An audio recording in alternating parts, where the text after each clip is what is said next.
Hi friends, welcome to my channel. ఇవాళ వీడియోలో ఆంధ్రప్రదేశ్ రాష్ట్ర వ్యాప్తంగా రైతు భరోసాకు సంబంధించి మనకు ఇంపార్టెంట్ అప్డేట్ రావడం జరిగింది. ఇది రైతన్నలకు కేబినెట్లో కూడా నిర్ణయించడం జరిగింది అన్నమాట. ఇక ఆంధ్రప్రదేశ్లో సూపర్ 6 పథకాలు అయితే కూటమి ప్రభుత్వం అధికారంలోకి వచ్చినప్పటి నుంచి వరుసగా అమలు చేస్తుంది. ఇక హామీలను ఒక్కొక్కటిగా అమలు చేస్తుంది. తాజాగా కేంద్ర ప్రభుత్వం రైతులకు 10,000 రూపాయలు పీఎం కిసాన్ యోజన పథకం కింద రైతుల ఖాతాల్లోకి జమ చేయాలనే ఉద్దేశంతో మన ఉప మంత్రి మోడీ గారు అయితే ఒకేసారి కూడా ఆ డబ్బులను మొత్తం కలిపి కూడా 10,000 రూపాయలు జమ చేసి టోటల్గా 20,000 రూపాయలు ఇవ్వాలని నిర్ణయాలు తీసుకున్నారు. ఎన్నికల్లో రైతులకు పెట్టుబడి సాయంగా 20,000 రూపాయలు ఇస్తామని చంద్రబాబు నాయుడు గారు ప్రకటించడం జరిగింది. అయితే కేంద్ర ప్రభుత్వం 10,000 రూపాయలు ఇవ్వాలని నిర్ణయాలు తీసుకుంది. దీంతో కలిపి కూడా 10,000 రూపాయలు అదనంగా చేర్చి ఒక ఎకరానికి 20,000 రూపాయల చొప్పున వేయాలని నిర్ణయాలు తీసుకున్నట్లు తెలుస్తుంది. మీకు ఎంత భూమి ఉన్నా కానీ ఆంధ్రప్రదేశ్లో రాష్ట్రంలో 20,000 రూపాయలు ఇవ్వాలని చెప్పి భూమికి ఇవ్వడం జరిగింది.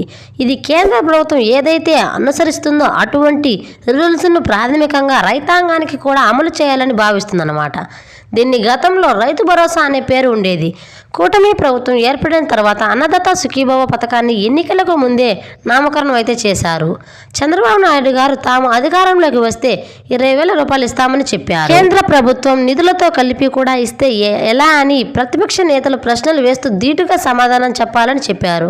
చంద్రబాబు నాయుడు గారు చూస్తున్నట్లు తెలిపింది. ఇంకా కూటమి ప్రభుత్వం అంటే కలిసి పోటీ చేశారని, తమ హామీలను కలిపి నెరవేరుస్తామని, అందులోనూ భాగంగానే అన్నదాత సుఖీభవ పథకానికి కేంద్ర ప్రభుత్వం ఎప్పుడు 10,000 రూపాయలు ఇస్తే అప్పుడు వెంటనే రైతులకు రాష్ట్ర ప్రభుత్వం నుంచి కూడా 10,000 రూపాయలు జత చేయాలని చెప్పి అధికారులు ఆదేశించారు. దీనికి సంబంధించి విధి విధానాలు ఇప్పుడు ఖరారు కాకపోయినప్పటికీ కూడా పీఎం కిసాన్ సమానిధి కింద రైతులు ఎవరైతే అర్హత కలిగిన ఉన్నవారికి ఇవ్వాలని చెప్పి ప్రాథమికంగా ఇవ్వాలని చెప్పి గతంలో కూడా ఈ 2,000 రూపాయలు ప్రతి 4 నెలలకు ఒకసారి పొందుతున్నారో అటువంటి రైతులకు ఖాతాల్లోకి అయితే ముందుగా చేయాలని చెప్పి భావిస్తూ రాష్ట్ర ప్రభుత్వం మరికొత్త రిజిస్ట్రేషన్ చేసుకున్న రైతులకు కొంతమంది పేర్లు మార్చి వీళ్ళందరికీ సంగతి ఏంటి అనేది చాలా మందికి డౌట్ అయితే ఉంది. సో దీనికి సంబంధించి విధి విధానాలు త్వరలోనే ఖరారు చేస్తారని చెప్పారు.